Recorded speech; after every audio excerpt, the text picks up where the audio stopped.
the beans like we used to do. Pass the beans. Pass the beans like we used to do. Pass the beans. Pass the beans. Pass the beans. Pass the beans. Pass the beans. The Beans Talk. Hey, Bean fam, we are coming back at you with another episode of the Beans Talk podcast. Yeah, man. We are 4 educators of color bringing you raw, authentic conversation about society views and community engagement. Yes, sir. My loved ones, I am Fabs. I'm Steph, guys. What's up? I liked that. I'm Ro. And this is TJ. Yeah, again, another episode. Yes. Excited every single week, but what we're going to do is jump right into our Do Now, as always. Do Now time. Yes, sir. And that's me.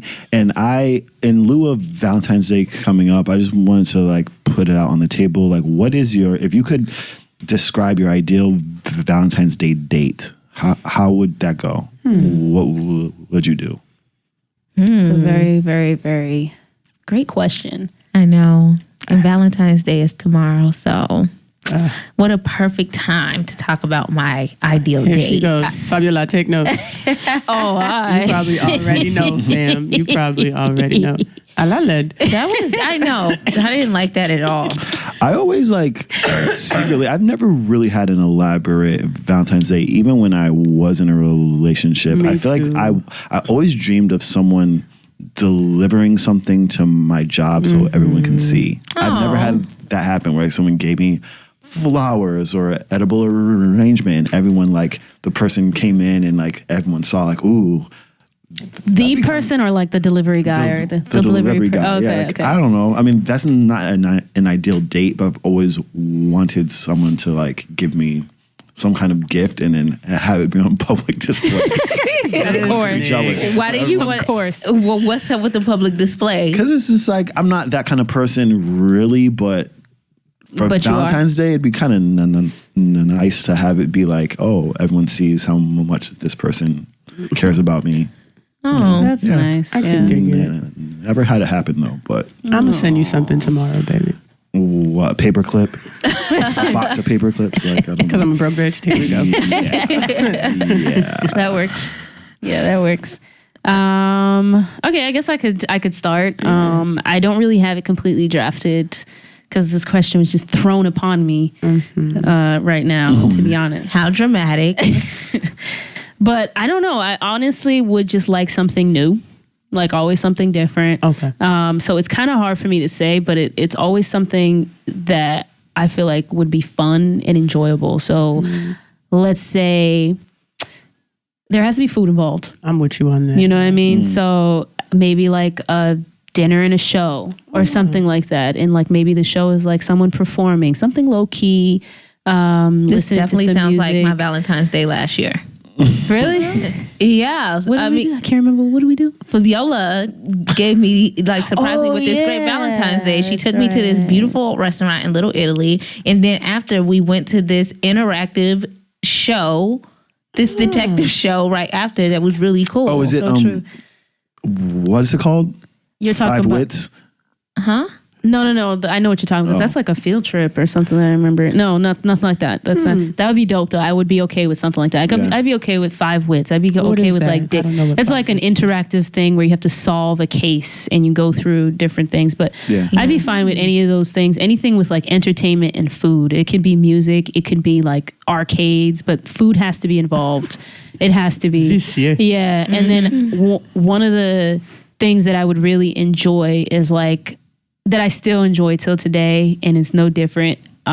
Nice long drives with some music. You were saying that. Yeah, I love doing that. And of course, with Steph right there, just listening to some tunes. That's dope. Me in the That'd be cool. backseat. No, I don't. I like my backseat empty.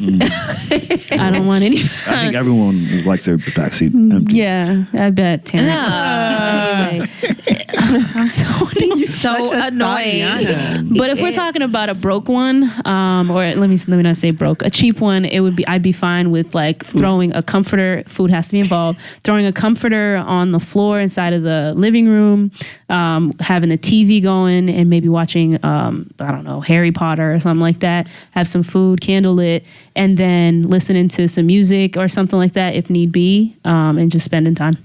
We might cut the candle out. That sounds like a fire hazard on top of the blanket. Not on the blanket, like around. Like a picnic in the house. Aww. Yeah, exactly, with some TV. The ideal date for me, like, I feel like I give great massages. I feel like something if I were broke, like, I would like have, I don't know, something sensual planned, something cozy, and just put my hands to good use. Okay.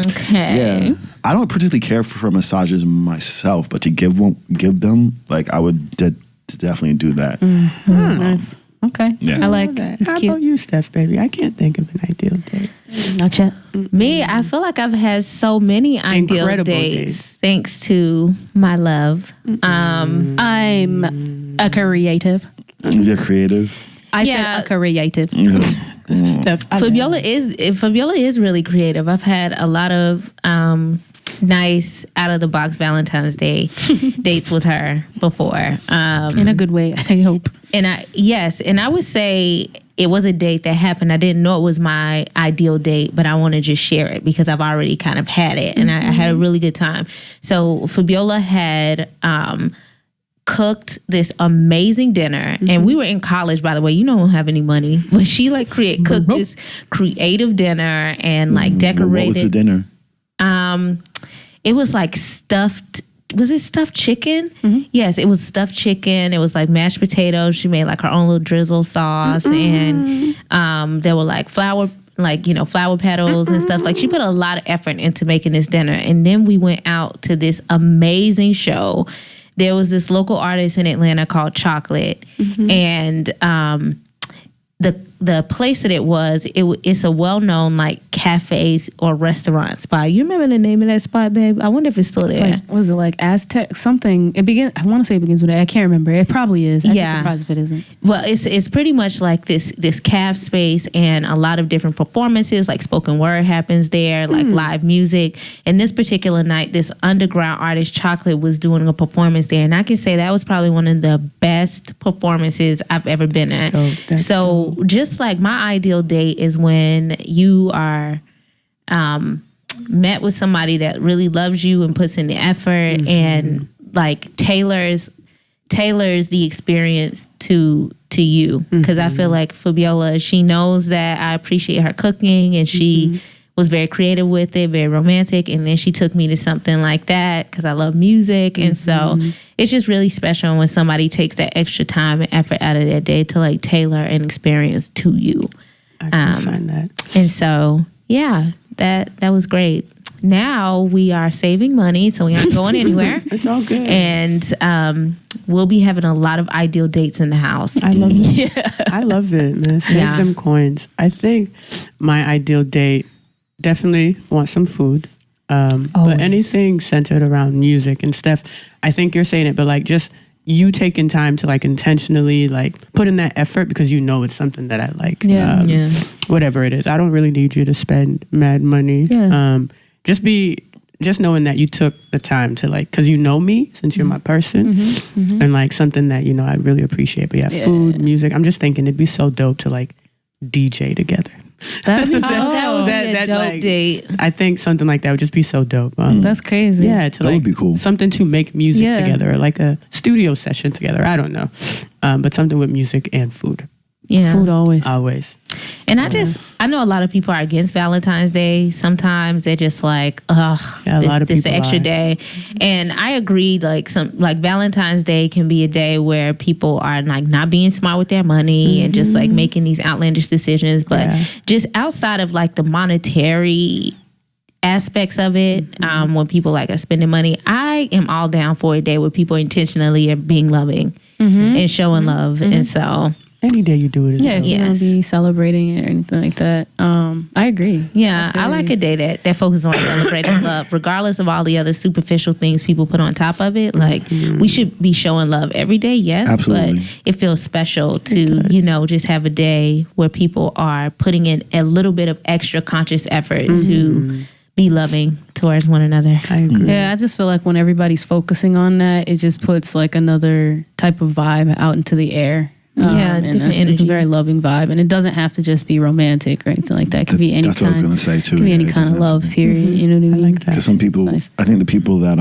are down on Valentine's Day, they oftentimes think of it as an only for like romantic relationships, but you can have a Valentine's Day for your dad, your mom, your brother, your sister, anybody you love, a friend, right? It's just showing love. So Yeah. Co-sign that. Show love tomorrow, y'all, man. Yeah. Show love, show love, show love. All right. So this week we got, what do we have? Hold up. Like Can you that. stop? This Talking week like we it. got. Something's wrong with her. Yeah, she is. This week, no, but this week we don't got do it again. book club. And so book club, what we're going to be doing is analyzing a piece. And this piece for today is a lyric from, it's called The Story of O.J., right, by JayZ. On the 444 album. On the 444 album. Dope, and dope, it's been a grip. I feel like a little bit of a grip since that came out, but I felt like it was important to bring up only because me and Steph were actually having a conversation regarding the Black community and things of that nature, and like what are we doing for us, and some of the things that we might be going through, and what possibly could be keeping us back from getting there, and things like that. So now I'm just going to open up the floor just so that we can kind of like dive into the lyrics. These are some very powerful lyrics. I do want to say that the word nigga is inside of the lyrics. So, if you take offense to it or anything like that, don't know what to tell you. This is what we talking about today. It's just what it is. But yeah, I'm really excited to talk about this and deeper, because I feel like we touched on it a little bit last season, just with 50 Cent like not appreciating this album or this particular song either. But I appreciate this song and this album as a whole, and I feel like it's definitely working towards building up a Black people. It's still working. It's still working. You know what I'm saying? My skin is black. Go ahead. Yeah, go ahead. No. My skin is black. Oh no, he was gonna say something. My balls are wrinkled. He's been saying that all morning. Is that what you were going to That's what he's been say? saying. Okay. Balls are wrinkled. All right, let's just get into the lyrics now. I'm over it. I think the title is interesting. I've always thought the title of the song was interesting, just because we know who OJ is. You're not just talking about the drink, right? We're talking about the man who was O.J. Simpson. Yeah, yes, O.J. Simpson, that and quote unquote allegedly killed his wife and her lover. Killed his wife back in the 90s, and he was acquitted or was not charged, and it was a whole big deal. Why do you guys think the title is A Story of O.J.? I think it's because O.J. says or claims that he's not really like Black. Like he doesn't really claim Blackness like that. And I think the same thing. I think it's the same case as like, I think it's I could be wrong. I'll do more research on that. Just so don't attack me, don't at me or anything like that, or at me and let me know what the deal is.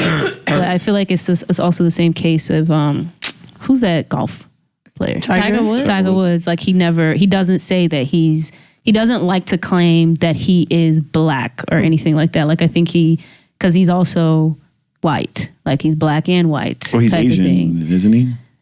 I don't know. Anyway, he doesn't want to just claim Blackness is basically what it is. And I think OJ might be along the same lines. Well, that's I'll do more research on that. But. Yeah, I mean, if that's true, then that's very, very strange because he's very Black. Yeah, he's not but inside of the lyrics it says OJ like I'm not Black, I'm OJ. Do you know what I mean? So that's just, and it's in quotes. So That was he probably said it at some point. Yeah, so that's what my thing is. And I think JayZ is probably trying to send out a very clear message to Black people who are, I don't know, rejecting or discounting that piece of their culture and like calling them a sellout in some ways, because I feel like very shortly, like after he says, the lyric for Viola said, OJ, like, I'm not Black, I'm OJ. It says, okay, house nigga, don't fuck with me. I'm a field nigga with shine cutlery. And so it's like putting a very clear stance on this pride of being Black and having pride inside the experiences of being Black, both good and not. And anybody who's a part of this community that discounts that very important history, you're a sellout. Yeah. And before that too, like he even like lists the type of like niggas that you can be. You can be, and that he's saying that you're still a nigga at the end of the day. Doesn't matter. Yeah. Doesn't matter. Light, dark, faux, field, rich, poor, you're still Black at the end of the day. So I agree with you, Steph. He's trying to drive that point home. And I feel like even after Jay goes with that OJ quote, I'm not Black, I'm OJ. Hov is like, okay. Right. He's like, all right, nigga. Okay. Yeah, exactly. All right. It's like being sarcastic. All right, Exactly. buddy. Like you're really going to try to claim that you're not Black. At the end of the day, to everybody else outside of who is Black, will see you as Black. And they're still exactly. Still nigga. Still nigga. Still nigga. He says that twice, not just one time, but to really point out like, bruh, it doesn't, and sis, it really doesn't matter what complexion you are, where you from, how much money you got, what you got on you, what you're driving. Doesn't matter. At the end of the day, you still a nigga, right?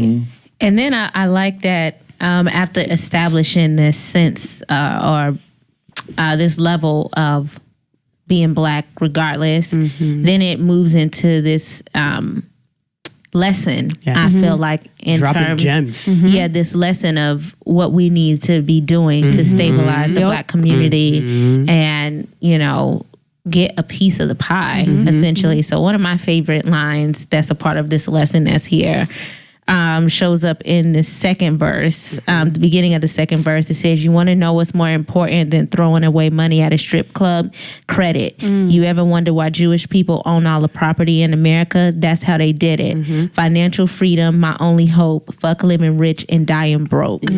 And I feel like JayZ is now starting to pivot away. I feel like what has typically been seen as wealth inside the Black community is what's cultivated through the images that we get from drug money. You know, like I'm stacking up money through drugs. I'm flashy. I got the chains. I got the watches. I got the like stack some money up to my ear. He talks about that too. He talks about that. So it's like he is introducing, like, you guys got the wrong idea. That doesn't classify wealth, and I'm trying to put you on to what you need to be doing to build generational wealth and not just being flashy and dying broke. Right. He also doesn't get, to me, it doesn't seem preachy, because in the first part of the song, he talks about the mistakes that he made. That he says that, you know, he wishes he could go back to the beginning. Thank you. Back to the beginning. So he talks about how he bought every V12 engine. Like he like made mistakes. He said he could have bought a place in Dumbo. For those of you who don't know, Dumbo is a part of Brooklyn, and it's like very expensive. He said he could have bought a place in Dumbo for $2 million that's now worth $25 million, and he says he feels Dumbo, like he feels dumb, like so. He's trying to like give out knowledge that he wished he had when he was first starting out, instead of like buying things that were important. He should have invested earlier on. Right. Yes. Right. I definitely like. I really like the fact that you pointed out how the structure of how, you know, his lyrics are, like how at first he's basically stating, you know, issues that I want to say mistakes. Yeah, they're mistakes. But they were also very calculated choices at the same time. It's like, I want to purchase these because of the fact that I want to look as if I'm rich and like I have it all. but JayZ's richer now than ever and wears a lot less jewelry around his neck. You know what I'm saying? Yeah, and I mean, I really, still fly. Still fly as hell, yeah, of course. And things that he has is definitely of quality. But it's not like he's trying to flash it. You know what I mean? That's not really what's the most important thing to him right now. And he's talking about wealth and finding ways to, he's spreading that knowledge. But it's like, let's focus on how we can build ourselves. Like he's saying at the end of it, he says Dumbo, and I think he's trying to get people to understand how stupid it is to actually be spending all your money on every V12 engine, which depreciates over time. You know, what I mean? Minute that you step into it and take it off the lot. line. I mean? Yeah. Instead, he should have actually purchased a property for $2 million that's worth $25 million today. You know what I mean? And like start to shift your view on what it is that you should be doing. And I don't know. He also says like, please don't die over the neighborhood that your mama renting. Like, let's start to find ways for us as Black people to own these areas that we're living in, as opposed to focusing on creating gangs and stuff like that. Or, you know, it's fine to have a gang or anything like that, but if it's a gang that's primarily promoting violence and stuff like that, then I feel like what we're doing is really putting our community at a disservice than anything, and we're only fighting ourselves and putting war against each other and creating war against each other, and now we're all dying inside of a community that we don't even own. And I think that's his statement too, is about like, if we're gonna try to fight systemic racism, systemic oppression, the biggest lever that we have is through the economy. Yeah. And what are we doing to build that leverage inside of the Black community? Because we're putting our dollars, we're pretty much in ownership of this economy still. Like, Black women are the largest consumers right now. And so it's just like, how are we allocating our resources? Like, we're worried about the wrong things and focusing on the wrong things. Like, we really have to boil down and think about what we're spending, how we're spending, and use that that will be a source of power. And that'll start kind of breaking down some of these systems that have been put in place historically to keep Black people at a disadvantage. Yeah. I think it's so important about the fact that he points out the problems, but then also like in the next bit of should I say the next verse, he was actually speaking about solutions to the problems.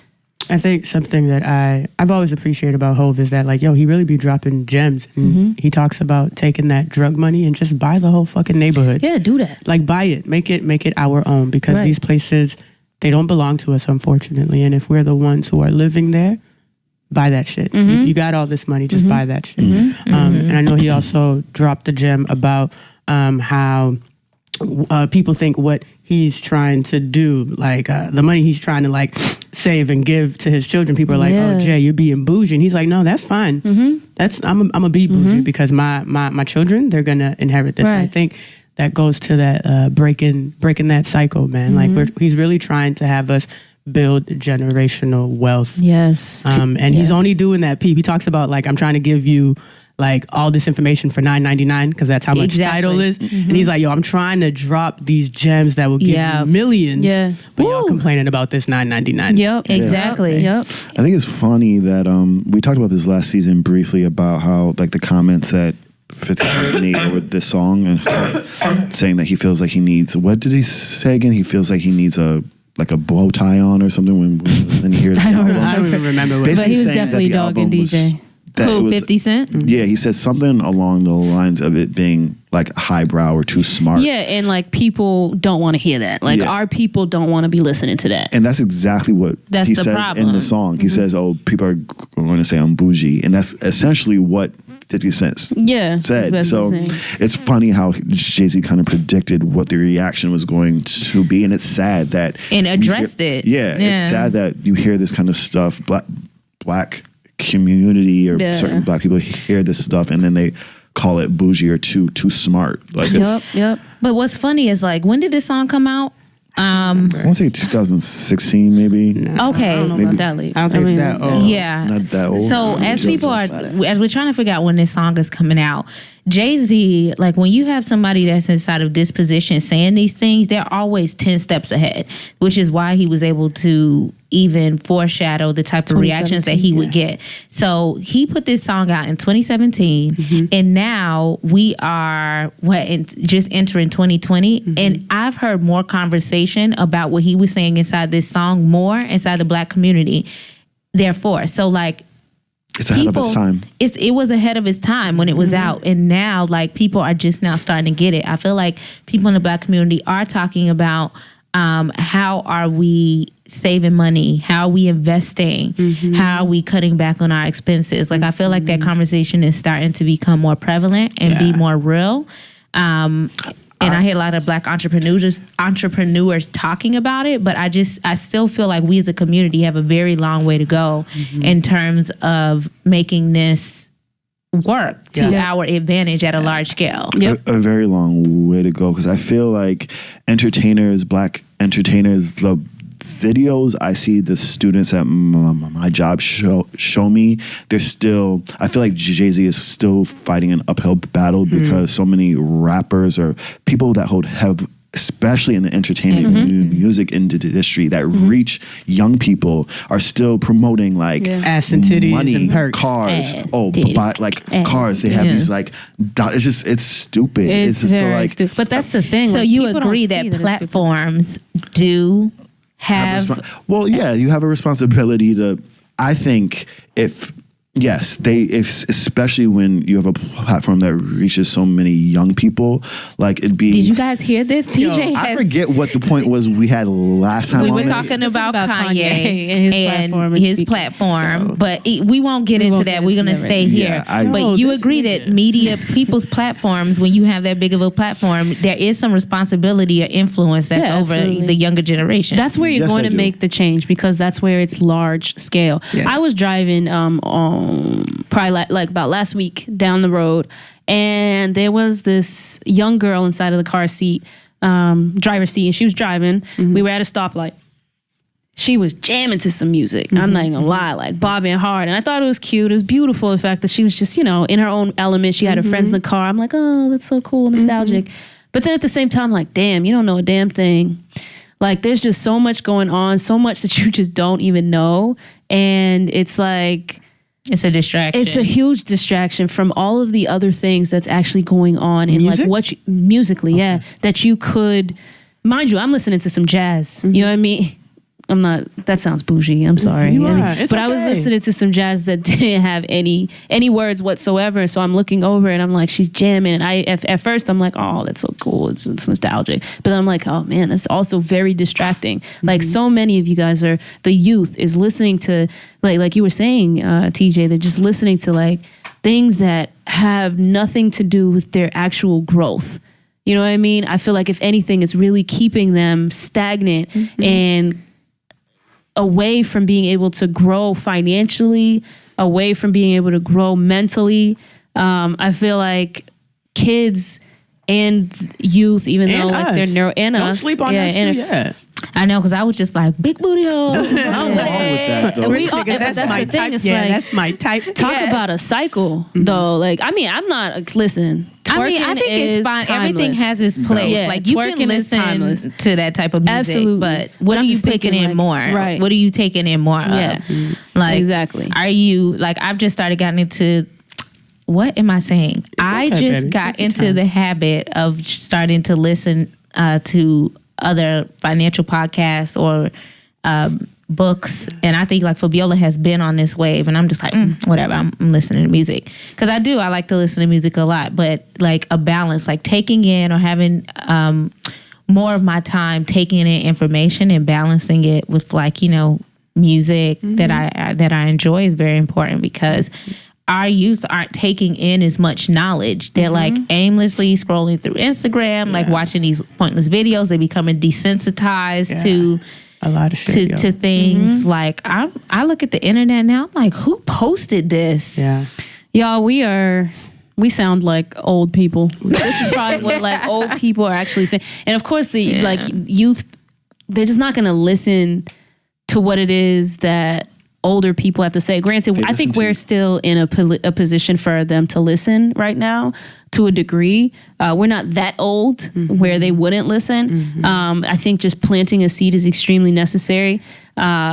We were just at a Teachers Lounge event at the Museum of Fine Shout Arts. out to Teachers Lounge. Yeah, Shout out, guys. Dev, Bari, y'all did that. Yeah, man. It was good. It was powerful. It was necessary. We were talking about and having discussions about like ways to improve, to have proper representation, to have inclusion and access, you know, as it pertains to like Black people in our community.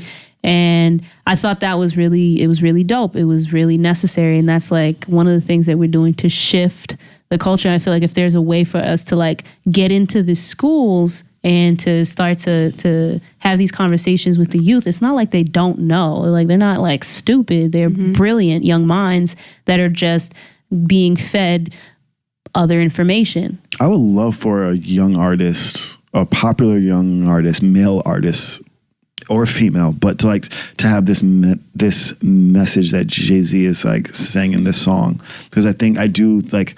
There's so many artists that they listen to that don't do like. There's this new guy. My student told me about him. A Boogie with the hoodie.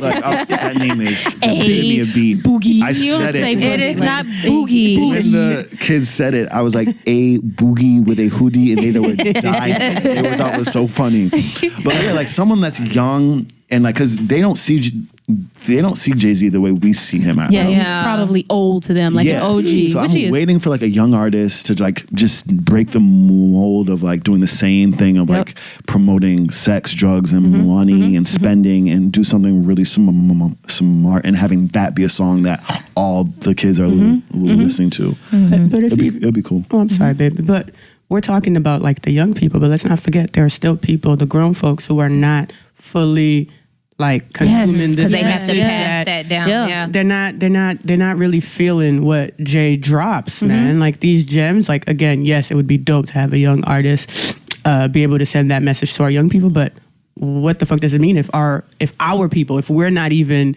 really understanding what Hove is trying to have us do? Because if we really talk about it, like I fucks with 444, but how many of us are really having those conversations about how we can really better our community? There are people having it, but we need more of us having it. Then it can trickle down to the young folks. But we do. That is so true, and that brings me, or that just makes me think about our responsibilities as educators, and thinking about how we're positioning ourselves in our schools and our time with kids to start to filter this information down, because it's true, a lot of people in our community, their parents and people that they're around, they don't understand this, or they don't have enough space to even process this information because they're working 2-3 jobs. They're like already in the cycle, and so that's why I think it's important to reach the younger people, because I feel like it's harder to get through to people who are like over the age of 30 or like who are like set and they've already kind of their thinking and ways. Young is malleable.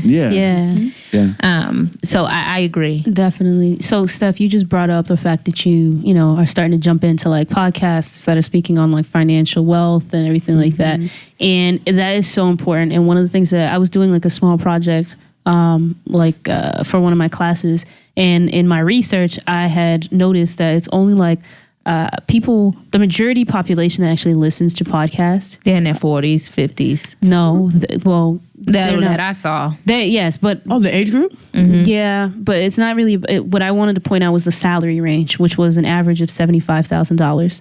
And so if you're thinking about that, it's not, if you're just thinking about in terms of the salary and the average of that, it's not our people that's really it's people who make 75,000 or more that are listening to podcasts on average. And so if you're thinking about it, it's like, so they can have access to free education. You know what I mean? They can have access to learning on what they need to do to be financially stable, what they need to do to start their own business, what they need to do to start things inside of their own communities. And they don't they don't listen. They're not listening to podcasts right now. So I think one of the dopest things, one of the a coworker of mine, she has been recommending our podcast actually to some of her students. That's dope. Yeah, so it's like, and I think she even spoke about like trying to consider like professional development and maybe us or somebody from the Beans Talk or having like the Beans Talk kind of conversation, because we talk about things that are actually necessary inside the community. And having conversations that can shift and make a change that's actually necessary so that we can begin to shift our own views on things. And I think what she's doing is really powerful because she's putting this in front of students who have no idea what a podcast even is. And so now if they're talking about it, then they can bring that home and have their parents listen to it. And maybe now their parents are listening to it on their way on the train, on their way to work. Everybody got a phone for the most part on the way to work. Listen to, different podcasts and start to gain access to new information so that we can start to penetrate these spaces and have like more representation inside of areas that we don't have enough of. Yeah. And that's the only way that we're really going to be able to make that change. One beautiful thing that's happening is that on Thursday, my school took a field trip. We brought the 7th and 8th grade to this. You guys know who Harper is? Harper, he's an actor. He is very well known. He plays in the show Good Doctor on ABC. He also played in the movie He Got Game. Okay. But he's also has this youth kind of financial literacy program that he brought the kids to, and he was so cool. It was it was a great program. It was like just a day trip, but he talks to them about how important it is to save your money. He talks about good spending and bad spending, and he gave away like the shoes off his feet to a kid. He gave away his jersey. That's dope. The shoes off, that's asking kids questions. Yeah. It was so cool. That's really how you get them. Yeah, and then there's like a dunk contest and all this other stuff. But it really got the kids engaged because kids they have a short attention span, so you have to present this material in a way that's going to make them hear you through a song or through a presentation or something. And it was more people need to be doing that kind of thing that have a platform. Definitely, reach kids of color. So. Definitely, absolutely, I agree. Yeah, I think one of the things that we pointed out was the fact that there aren't enough artists actually putting out like good. Well, let me not say good music. Music that can change the way that we're currently thinking about wealth and how we should be living our lives and stuff like that. I think what JayZ is doing, he's definitely fighting something that we do not really understand fully. For a very long time, I think the Jewish community and people, other like white people, have been in control of what kind of music is actually getting put out there. And so with JayZ at that level, being up there, having title, having other platforms. I think he just had an interview and he recommended a particular artist. He said he speaks on very powerful things. I can't remember who that artist is, but I'll try to find that interview. It was probably De La Rowe. That's exactly who it was, De La Rowe. Maybe. But yeah, he's like working in those spaces, and I think we need to find ways so that we can actually work inside of those spaces and start to change our communities and start to own them ourselves. It's only in those times that we'll be able to see the change. And Fabiola, what you just said kind of explains why there aren't as many young people probably doing this type of music, because it doesn't sell. I mean, at the end of the day, your record label owned by probably a white person. You have to sell, and sex sells. Ass and titties. Yep, ass and titties. And that's what they want us to keep putting out. Yep. But we gotta own. Yeah. Start to own the companies, and so I think that's what JayZ is trying to show and demonstrate, is that we have to have ownership. If we don't have ownership, then we have no control, and we can't begin to start fighting these systems. And so I think that he's sending a very clear message, clear as day. Me having title is an example of what we need to start doing, because I can put whatever it is I want to put on my shit. As consumers, we do have some control. I mean, at the end of the day, we are the consumers. We are. If we don't listen to it, it's not gonna like. So in some way we do have some control, I think. Yeah. But it's easier to reach from the top down than it is from the bottom up. But we're listening to it. But the thing is, it's like, that's what is considered popular. That's what's considered popular. Ass and titties. It's not to say that people don't want to listen to powerful things. When we just went to an event hosted by One Goal, and there was a student that went up there, a young gentleman that went up there, and I think he might have been in his either freshman or sophomore year of college, and he came back and he presented a piece. And a spoken word piece. And the kids in front of us that were probably goofing around the whole entire time were so in tune to his piece that was taught. It was about Black people being used inside of the entertainment industry and in other ways. And I actually want to see if I can get him on our show one day so that he can like maybe speak to that piece, because it was very powerful. And the students were really interested in it, and they were even saying like, wow, that was dope.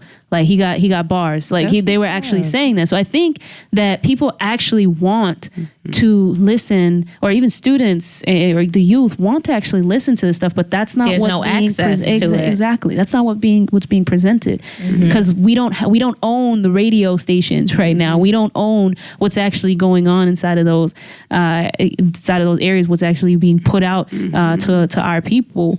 The other people do, and they think what they believe that should be out there is what's actually getting offered to us at the end of the day, which really, really sucks.